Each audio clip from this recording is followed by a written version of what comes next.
பாலாஜி வணக்கம். மிக முக்கியமான வழக்கின் தீர்ப்பை நீதிபதி முத்துக்குமரன் வாசித்து வருகிறார். இந்த தீர்ப்பினுடைய ஒவ்வொரு அம்சங்களும் வெளியாக இருக்கிறது. அதன்படி போலீஸ் தாக்கியதால் தான் தந்தை மகன் இருவருக்கும் காயங்கள் ஏற்பட்டிருப்பது என்பது ஊர்ஜிதமாகிறது என நீதிபதி முத்துக்குமரன் தெரிவித்திருக்கிறார். இந்த முதல் அம்சமே குற்றம் சாட்டப்பட்ட 9 பேர், 10 பேர் ஒரு உயிரிழந்து விட்டார், மற்ற 9 பேருக்கு எதிராக இருப்பதையும் பார்க்கின்றோம். அதாவது போலீஸ் தாக்கியதால் மட்டுமே தந்தை மகன் இருவருக்கும் உடலில் தீவிர காயம் ஏற்பட்டிருக்கிறது என்பது ஊர்ஜிதமாகிறது என நீதிபதி குறிப்பிட்டிருக்கிறார்.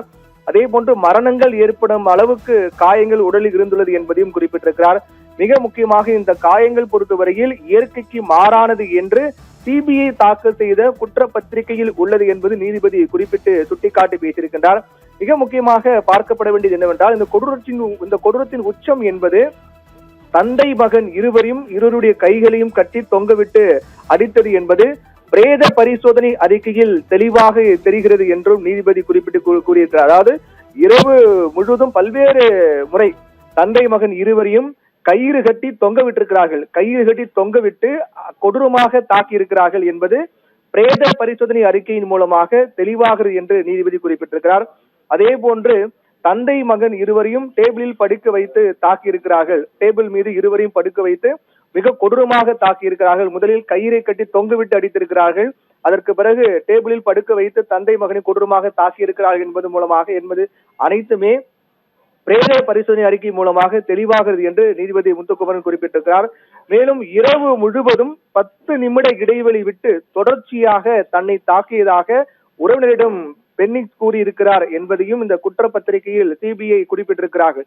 இரவு முழுவதும், அன்று கைது செய்யப்பட்ட இரவு முழுவதுமே மிக கொடூரமாக தாக்கினார்கள் என்பதையும், 10 நிமிட இடைவெளி விட்டு மீண்டும் மீண்டும் இரவு முழுவதும் கொடூரமாக அடித்து துன்புறுத்தினார்கள் என்பதை பென்னிக்ஸ் தன்னுடைய உறவினரிடம் தெரிவித்திருக்கிறார் என்பதையும் இந்த சிபிஐ குற்றப்பத்திரிகையில் தாக்கல் செய்திருப்பதை குறிப்பிட்டிருக்கிறார்கள்.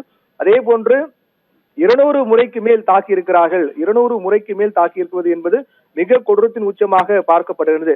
அதில் மிக முக்கியமாக அதில் குறிப்பிடப்படக்கூடிய விடயம் என்னவென்றால், காவல் ஆய்வாளர் ஸ்ரீதர் கூறியதன் அடிப்படையிலே 2 போலீசார் முதலில் தொடர்ந்து தாக்கினார்கள். அதற்கு காவல் ஆய்வாளர் ஸ்ரீதர் தான் அனுமதி கொடுத்தார், உத்தரவிட்டார்.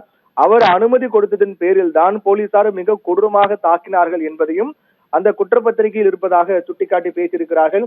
இப்படியாக 9 போலீசாருக்கு எதிராகவே நீதிபதி வாசிக்கக்கூடிய தீர்ப்பினுடைய அம்சங்கள் இருப்பதையும் பார்க்கின்றோம். இதன் மூலமாக குற்றம் சாட்டப்பட்ட 9 பேருக்கும் தண்டனைகள் கிடைப்பதற்கான வாய்ப்பு இருப்பதாக, குற்றவாளிகளை அறிவிப்பதற்கான வாய்ப்பு அதிகமாக இருப்பதாகவே பார்க்கப்படுகிறது. ஒட்டுமொத்தமாக மிகப்பெரிய ஒரு தாக்கத்தை தமிழகம் முழுக்க ஏற்படுத்திய வழக்கு கடந்த 2020ஆம் ஆண்டு ஜூன் 19ஆம் தேதி சாத்தான்குளத்தில் அனுமதிக்கப்பட்ட நேரத்தை விட கூடுதலாக 15 நிமிடங்கள் கடையை திறந்து வைத்தார்கள் என்ற ஒரு அற்ப காரணத்துக்காக தந்தை மகன் இருவரையும் போலீசார் கைது செய்தார்கள். அப்போது கொரோனா காலகட்டம் என்பதால் அப்போது ஊரடங்கு உத்தரவெல்லாம் பிறப்பிக்கப்பட்டு நடைமுறையில் இருந்தது. அப்போது அது கண்காணிக்க போலீசார் தொடர்ந்து கண்காணிப்பு பணி மேற்கொண்டு வந்தார்கள். அந்த நேரத்தில் தான் 15 நிமிடம் கூடுதலாக கடை திறந்து வைத்தார்கள் என்ற அடிப்படையில் இருவரையும் போலீசார் கைது செய்து மிக கொடூரமாக தாக்கியிருக்கிறார்கள். அந்த வழக்கின் தீர்ப்பு நீதிபதி முத்துக்குமரன் வாசித்து வருகிறார். அதில் வரக்கூடிய ஒவ்வொரு அம்சங்களும் குற்றம் சாட்டப்பட்ட 9 பேருக்கு எதிராக இருப்பதை பார்க்கின்றோம். இதன் மூலமாக தீர்ப்பு முழுவதுமாக வாசிக்கப்பட்ட பிறகு 9 பேரும் குற்றவாளி என அறிவிப்பதற்கான வாய்ப்பு அதிகமாக இருக்கு. இருந்தால் நீதிபதி அந்த தீர்ப்பின் மூலமாக வெளிவந்த பிறகுதான் உறுதிப்படுத்த முடியும். அந்த அம்சங்கள் அடிப்படையில் பார்க்கும்போது குற்றம் சாட்ட போலீசாருக்கு எதிராக இருப்பதையும் பார்க்கின்றோம்.